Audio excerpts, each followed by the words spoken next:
नमस्कार, मैं प्रिया। आज है 23 अगस्त। चलिए जानते हैं बिहार की 25 बड़ी खबरों को। बिहार में कोविड-19 प्रभावितों की संख्या पहुंची 1,19,500 के पार।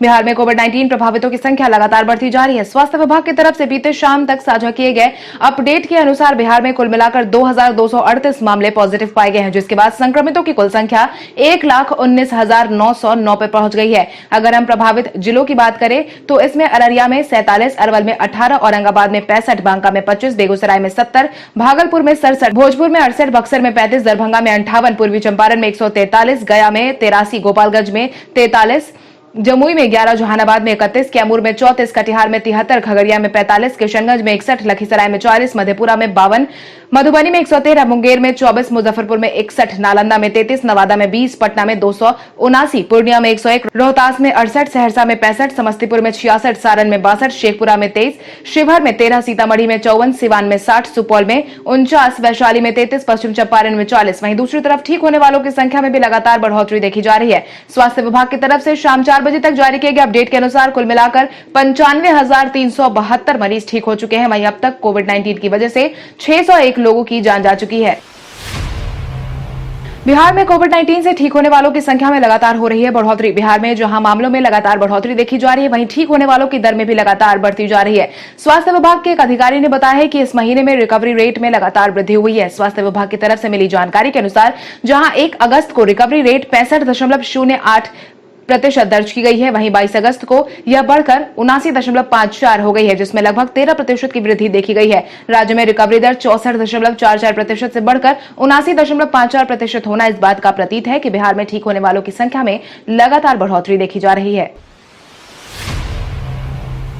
राष्ट्रीय शिक्षक पुरस्कार 2020 के लिए बिहार के 2 जिलों के शिक्षक का हुआ चयन। बिहार के 2 शिक्षकों का राष्ट्रीय शिक्षक पुरस्कार के लिए चयन किया गया है। राष्ट्रीय शिक्षक बोर्ड ने इस बात के लिए शिक्षकों की सूची तैयार कर दी है, जिसमें बिहार के 2 शिक्षकों को 2020 का राष्ट्रीय शिक्षक सम्मान दिया जाएगा। मिली जानकारी के अनुसार इस सूची में सारण जिले के मिडिल स्कूल चैनपुर के प्रधान शिक्षक अखिलेश्वर पाठक को शिक्षक सम्मान की मुख्य सूची में स्थान दी गई है। इसके साथ ही विशेष श्रेणी में इस सम्मान के लिए बिहार के संत कुमार सहनी का भी चयन किया गया है। संत कुमार सहनी हाई स्कूल कमराली, बीरपुर जिला बेगूसराय के प्रधान शिक्षक है।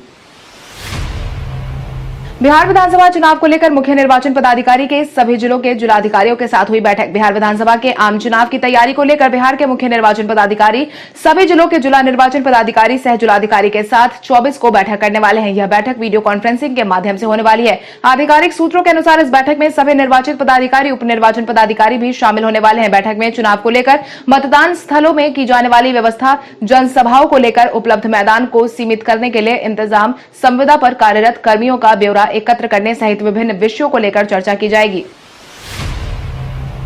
मुख्यमंत्री नीतीश कुमार ने गया में 2 पावर ग्रिड का किया उद्घाटन। बिहार के मुख्यमंत्री नीतीश कुमार ने एक अन्य मार्ग स्थित नेक संवाद में वीडियो कॉन्फ्रेंसिंग के माध्यम से ऊर्जा क्षेत्र में 4,855.37 करोड़ की विभिन्न योजनाओं का लोकार्पण, उद्घाटन और शिलान्यास करने का काम किया है। इस मौके पर कार्यक्रम को संबोधित करते हुए मुख्यमंत्री ने गया जिला अंतर्गत south Bihar power distribution company limited द्वारा 2 विद्युत शक्ति उपकेंद्र का उद्घाटन भी किया है। वहीं 1341.31 करोड़ रुपए की योजनाओं का उद्घाटन, 3,130.54 करोड़ रुपए के जर्जर तार बदलने की योजना का लोकार्पण एवं 383.52 करोड़ रुपए की योजनाओं का शिलान्यास एवं कार्यारंभ किया भी गया है।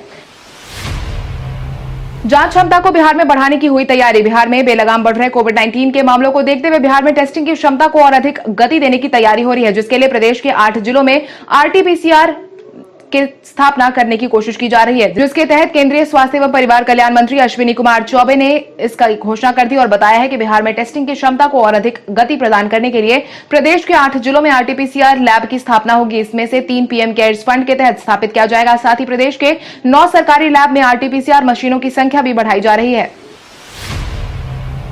10वीं और 12वीं के छात्र फिर से भर सकेंगे रजिस्ट्रेशन और परीक्षा फॉर्म। सभी 10वीं और 12वीं के छात्र के लिए फिर से रजिस्ट्रेशन और परीक्षा फॉर्म भरने का विकल्प पेश किया गया है, जिसके तहत बिहार बोर्ड एग्जामिनेशन बोर्ड ने 2021 में 10वीं और 12वीं की बोर्ड की परीक्षा में शामिल होने की इच्छा रखने वाले छात्रों को एक और मौका देने की बात कही है। ऐसे छात्र जो रजिस्ट्रेशन फॉर्म नहीं भर पाए हैं, उन्हें एक बार फिर से भरने का मौका मिला है, जिसके तहत छात्र 25 अगस्त तक ऑनलाइन रजिस्ट्रेशन फॉर्म भर सकते हैं, जिसके लिए लेट फीस उन्हें देनी होगी।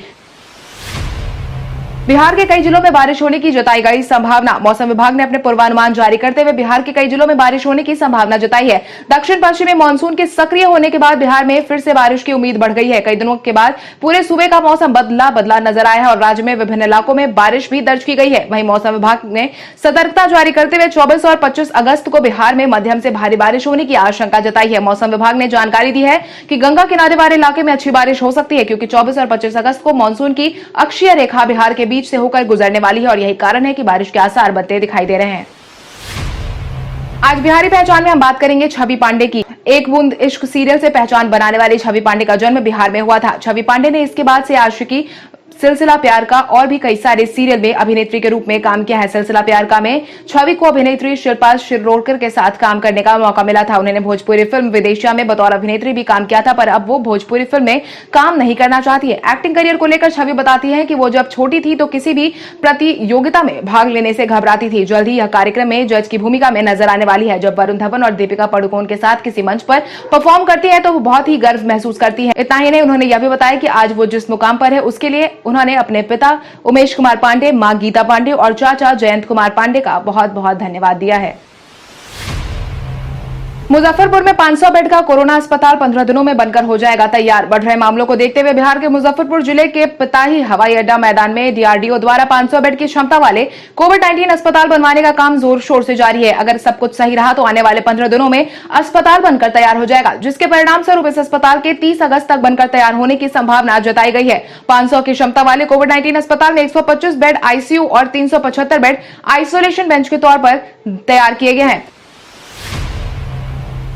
लॉकडाउन का पालन नहीं करने वालों से पुलिस ने वसूली 3 करोड़ से ज्यादा की राशि। बिहार में कोविड-19 प्रभावितों की संख्या भले ही बढ़ती जा रही हो, मगर लोग अपनी हरकतों से बाज नहीं आ रहे हैं। प्रशासन के बार बार समझाने के बावजूद नियमों का पालन करना कुछ लोग जरूरी नहीं समझ रहे और यही कारण है कि लॉकडाउन के दौरान अब तक 3,85,49,870 रुपए की राशि वसूली जा चुकी है। पुलिस मुख्यालय के एडीजी जितेंद्र कुमार ने पूरे बिहार का आंकड़ा जारी करते हुए बताया है कि केंद्र सरकार के निर्देश के बाद बिहार गृह विभाग के आदेश का पालन करते हुए बिहार में 1 अगस्त से सब कुछ कुल मिलाकर बिना मास्क पहने 1,10,535 लोगों के खिलाफ सख्ती दिखाई गई है। वहीं उनसे अब तक 55,26,750 रुपए वसूले जा चुके हैं। राजद के 4 दलित नेताओं के सामने जदयू ने उतारे 5 दलित दिग्गज। महागठबंधन से जीतन राम मांझी के अलग होने के बाद और साथ ही श्याम रजक के राजद में जाने के साथ ही बिहार में दलित राजनीति एक बार फिर से चर्चा का पात्र बन गई है। राजद ने श्याम रजक, उदय नारायण चौधरी, रमई राम, शिवचंद्र कुमार के जरिए प्रेस कॉन्फ्रेंस कराकर जदयू को यह संकेत दे दिया है कि मांझी के जाने से उनकी राजनीति पर कोई प्रभाव नहीं पड़ा है, जिसके तहत पटना में बीते दिन 5 जदयू के दलित नेता अशोक चौधरी, महेश्वर हजारी, रमेश ऋषि, प्रेमा चौधरी और संतोष निराला ने प्रेस कॉन्फ्रेंस करके राजद पर निशाना साधा और कहा है कि मुख्यमंत्री नीतीश कुमार ने 15 साल के कार्यकाल में दलित के विकास के लिए जितना काम किया है वो आज तक किसी ने नहीं किया। अब एक राज्य से दूसरे राज्य जाने के लिए किसी पास की जरूरत नहीं। भारत में तेजी से फैल रहे कोविड-19 संक्रमण को रोकने के लिए केंद्र सरकार की तरफ से कई कदम उठाए जा रहे हैं। बिहार में पूर्ण संक्रमण की रोकथाम के लिए 6 सितंबर तक लॉकडाउन का ऐलान भी कर दिया गया है। एक राज्य से दूसरे राज्य में आने जाने को लेकर के केंद्र सरकार द्वारा जारी किए गए अनलॉक 3 के गाइडलाइन के तहत बिहार सरकार द्वारा जारी लॉकडाउन की गाइडलाइन को लेकर आम लोगों में काफी कंफ्यूजन दिखाई दे रही थी, जिसके बाद अब केंद्र सरकार ने स्पष्ट कर दिया है कि सभी राज्यों को यह निर्देश दिया गया है कि किसी भी व्यक्ति को एक राज्य से दूसरे राज्य में आने जाने के लिए किसी भी प्रकार का रोक न लगाए। बिहार के विभिन्न जिलों में अतिरिक्त बाईपास बनाने की योजना हुई शुरू। बिहार के विभिन्न जिलों में अतिरिक्त बाईपास सड़क बनाने की योजना पर पथ निर्माण विभाग ने काम शुरू कर दिया है। जिलों में प्रस्ताव की समीक्षा शुरू कर दी गई है। विभाग की कोशिश है कि मौजूदा वित्त वर्ष में निर्माण शुरू हो जाए। मुख्यमंत्री के कार्यक्रम में अतिरिक्त बाईपास बनाने का निर्देश दिया गया था। उसी के तहत निर्माण से जुड़ा सुझाव मांगे गए थे और अब 2 दर्जन जिलों में सुझाव आ चुके हैं। मॉनिटरिंग सेल है और इस काम को भी शुरू कर दिया गया है। वहीं बाईपास बनाने की योजना का काम शुरू कर दिया गया है। वहीं इस योजना के लिए जो भी कागजी कामकाज की जरूरत है उसे जल्द ही पूरा कर लिया जाएगा। उप मुख्यमंत्री सुशील कुमार मोदी ने घर घर बिजली पहुंचने पर लॉकडाउन के सफल होने की कही बात। उप मुख्यमंत्री सुशील कुमार मोदी ने बिहार के घर घर बिजली पहुंचाए जाने का दावा किया है, जिसके तहत उन्होंने कहा है कि बिहार के घर घर बिजली नहीं पहुंची होती तो कोविड-19 के दौरान महीनों तक लॉकडाउन कभी सफल नहीं हो पाता। लोग घरों में बंद रहने के बजाय सड़कों पर निकल आते। वीडियो कॉन्फ्रेंसिंग के जरिए आयोजित ऊर्जा विभाग की नई योजनाओं के उद्घाटन, लोकार्पण और शिलान्यास कार्यक्रम को संबोधित करते हुए उन्होंने आगे कहा है कि बिजली की वजह से ही लोगों ने एसी, पंखा, टीवी चलाकर घरों में इत्मीनान से रहे हैं और यही कारण है कि लॉकडाउन भी पूरी तरीके से सफल साबित हुआ है। सुशांत सिंह राजपूत मामले में सीबीआई ने लगातार दूसरे दिन की ताबड़तोड़ जांच। सुशांत सिंह राजपूत मामले में सीबीआई ने लगातार दूसरे दिन ताबड़तोड़ जांच की है, जिसके तहत अपनी जांच के दूसरे दिन सीबीआई ने फोरेंसिक विशेषज्ञों के साथ पूरे वाकये को फिर से दोहराने के लिए अभिनेता के मुंबई स्थित फ्लैट पर पहुंची है। सीबीआई के साथ राजपूत के रसोईया भी नीरज और फ्लैट में उनके साथ रहने वाले सिद्धार्थ पिठानी भी थे। अधिकारी ने बताया है कि सीबीआई ने उन कड़ियों को जोड़ने की कोशिश की है और फ्लैट में पहुंची थी, जिनके कारण अभिनेता ने अपनी जान ले ली थी। मिली जानकारी के अनुसार जांच अधिकारी करीब 3 घंटे से अधिक समय तक फ्लैट में रहे थे। चुनाव के दौरान वोटर को मुहैया करवाया जाएगा मास्क और ग्लव्स। आगामी विधानसभा चुनाव को लेकर तैयारियां जोर शोर से चल रही हैं। इसी बीच निर्वाचन आयोग ने चुनाव से जुड़े जरूरी दिशा निर्देश भी दे दिए हैं।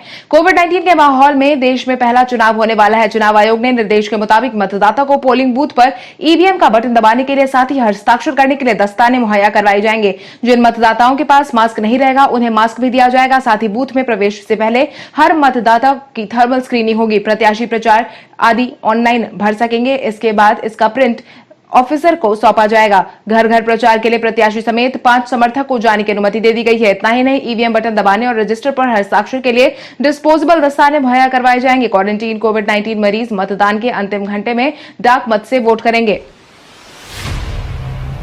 बिहार के पहले यूटिलिटी कॉरिडोर का निर्माण होगा जल्द। बिहार के पहले यूटिलिटी कॉरिडोर की परिकल्पना जल्द पूरी होने जा रही है। छपरा से लेकर सारण लोकसभा क्षेत्र का शहरी क्षेत्र यह जिला मुख्यालय ही नहीं बल्कि यह प्रमंडल मुख्यालय भी है। इसीलिए यहां यूटिलिटी कॉरिडोर की आवश्यकता महसूस की जा रही है, जो भविष्य के विकास को देखते हुए सारण की जनता को शीघ्र समर्पित किया जाएगा, जिसकी जानकारी सारण सांसद सह भाजपा के राष्ट्रीय प्रवक्ता राजीव प्रताप रूडी ने दी है और कहा है कि शहरी क्षेत्र के 27 किलोमीटर में 230 करोड़ की लागत में बनने वाले इस कॉरिडोर के माध्यम से नागरिकों की मूलभूत सुविधाओं का विकास से संबंधित विभिन्न सरकारी विभागों की ओर से लगभग 1000 योजनाओं का कार्यान्वयन किया जाएगा। वाल्मीकि नगर लोकसभा सीट पर उपचुनाव के लिए जारी की गई गाइडलाइन। बिहार के वाल्मीकि नगर लोकसभा सीट पर उपचुनाव के लिए निर्वाचन आयोग ने समीक्षा बैठक की है। साथ ही अधिकारी को जरूरी दिशा निर्देश भी दिए हैं। जिला निर्वाचन पदाधिकारी कुंदन कुमार ने इसको लेकर गाइडलाइन भी जारी कर दी है, जिसके तहत पश्चिम चंपारण जिला निर्वाचन पदाधिकारी कुंदन कुमार ने कहा है कि निर्वाचन विभाग द्वारा जारी दिशा निर्देश के बिहार में विधानसभा आम निर्वाचन 2020 निर्धारित अवधि में कराया जाना संभावित है। इसके साथ ही वाल्मीकि नगर लोकसभा पर उपचुनाव भी संपन्न कराया जाना है। निर्वाचन कार्य अत्यंत ही महत्वपूर्ण है, इसमें चूक की कोई गुंजाइश नहीं है।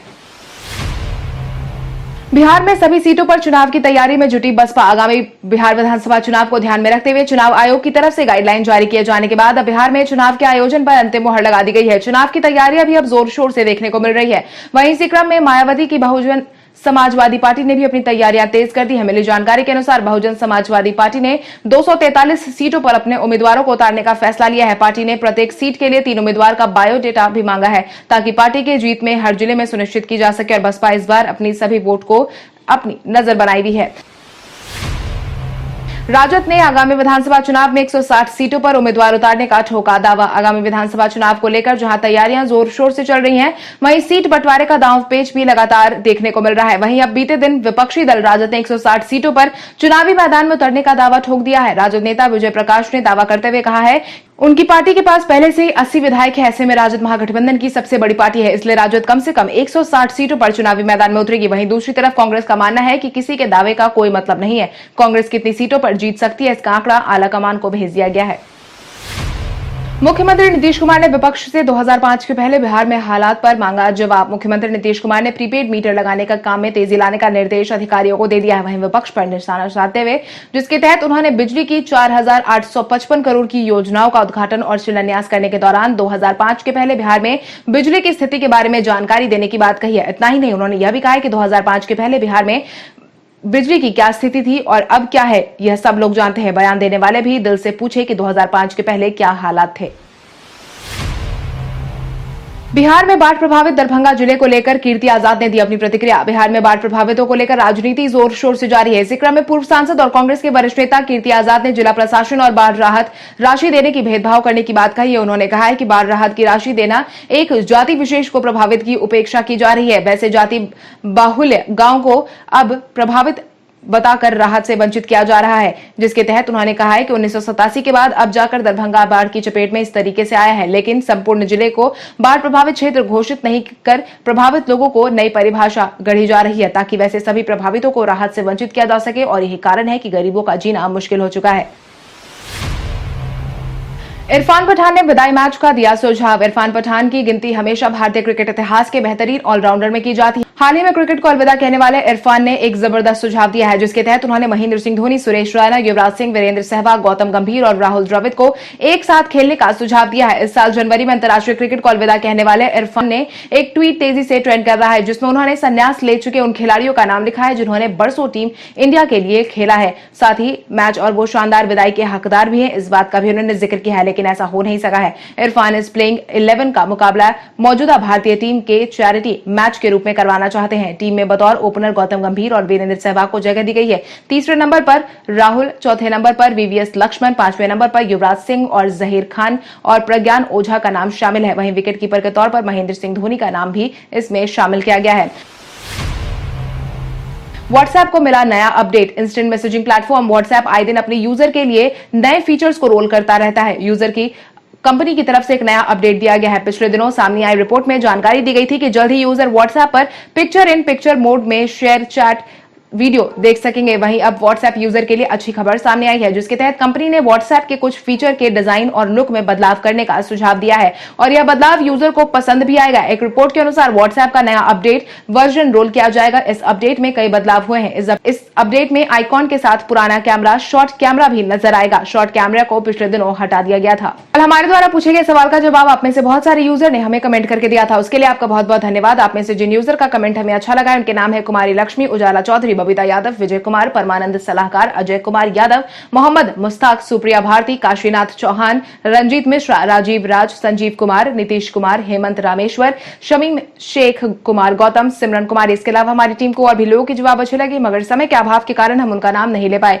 लेकिन आप हमारे सवालों का जवाब देते रहे। हम कल आपका नाम लेने की पूरी कोशिश करेंगे। तो चलिए बढ़ते हैं आज के सवाल की ओर। आज का सवाल कुछ इस प्रकार है। आपके अनुसार आगामी बिहार विधानसभा चुनाव 2020 में मुख्यमंत्री के लिए आपका पसंदीदा चेहरा कौन है? अपने जवाब हमें कमेंट करके जरूर बताएं। इसके साथ ही आज के लिए बस इतना ही। अगर आप ये वीडियो हमारा YouTube पर देख रहे हो तो हमारे चैनल को सब्सक्राइब करें और बेल आइकन दबाना ना भूलें। और अगर आप ये वीडियो हमारा Facebook पर देख रहे हो तो इस वीडियो को लाइक करें और ज्यादा से ज्यादा शेयर करें। धन्यवाद।